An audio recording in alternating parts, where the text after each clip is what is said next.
So let's look at some of the complications of diabetes. One of them is the eye complications, what we call retinopathy, and they also tend to get cataracts. Then in the mouth, you have periodontal disease, and so patients with diabetes, they need regular dental checkups. Coronary artery disease, and so patients with diabetes, they always periodically need an ECG. And then they also have kidney complications, what we call nephropathy. And this starts with especially loss of proteins in the urine, what we call albuminuria. And then in the lower limbs, the legs, they'll have numbness and tingling sensation. They may have ulcers, and also they may have ulceration. It's also the mental complication of diabetes because of its long-term effect. Many of the patients with diabetes, they may have depression, and so we also need to keep checking on their mental status and also helping them up cope with the complications. Then we also have brain complications. The risk of cardiovascular accident is real in patients with diabetes. Then, especially in men, we have erectile dysfunctions, and healthcare workers should always keep checking on this because sometimes patients may not be able to talk about it. And then peripheral neuropathy, abnormal sensations in the feet, and the loss of the sense of pain, touch, and this leads to complications that patients can wear shoes that are not well fitting or that are too tight on them, which can cause injuries to them. Then diabetic foot leading to ulceration and amputation. Many of our patients have lost their limbs from diabetes.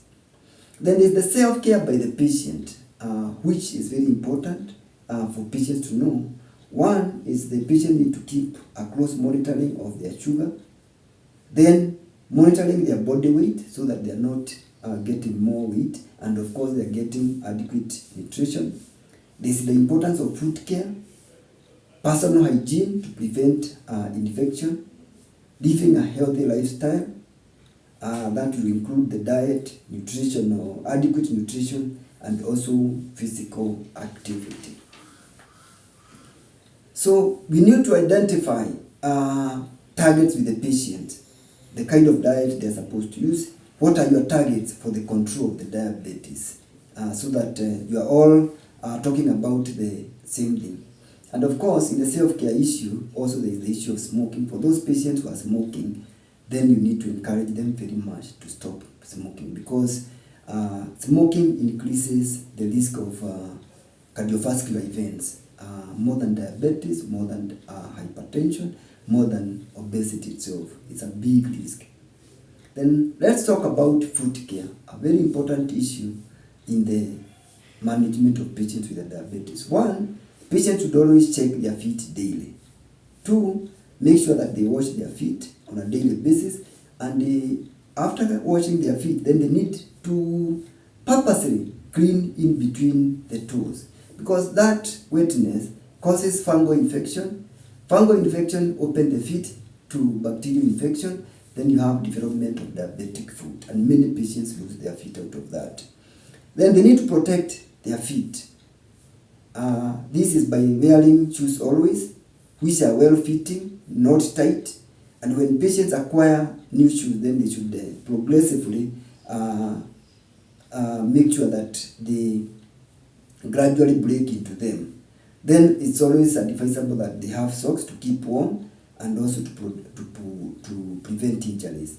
It's always good to keep their nails short, because long nails will increase the chances of injuries, and they can also injure themselves with the long nails as they walk, if they are walking barefoot, but which they should always avoid.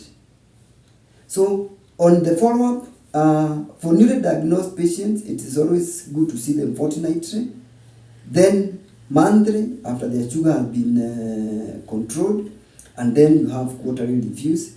They need annual reviews by the ophthalmologist to check on their retina. Continuously, we need to maintain health education and also self-examination. In the quarterly review, You want to check the patient's weight, the waist. You want to check the blood pressure. You want to check their kidneys and especially urine, and check for albumin. You want to do a feet examination and especially check the sensation, check for ulcers. Then annually, you want to check the blood pressure. You want to examine the feet. Also check the sensation in the feet. Following up on the glucose level. Of course, follow up with the glycated hemoglobin and also the visual acuity.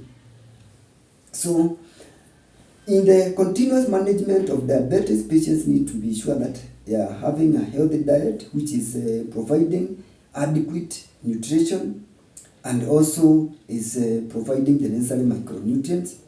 They need to have regular exercises, and when you talk about exercise, at least we are talking about at least more than 30 minutes, more than 3 times in a week, and if possible on a daily basis. Monitoring of the blood sugar, continuous use of their medication, and also follow up by the healthcare team. Thank you very much. I appreciate your listening to me.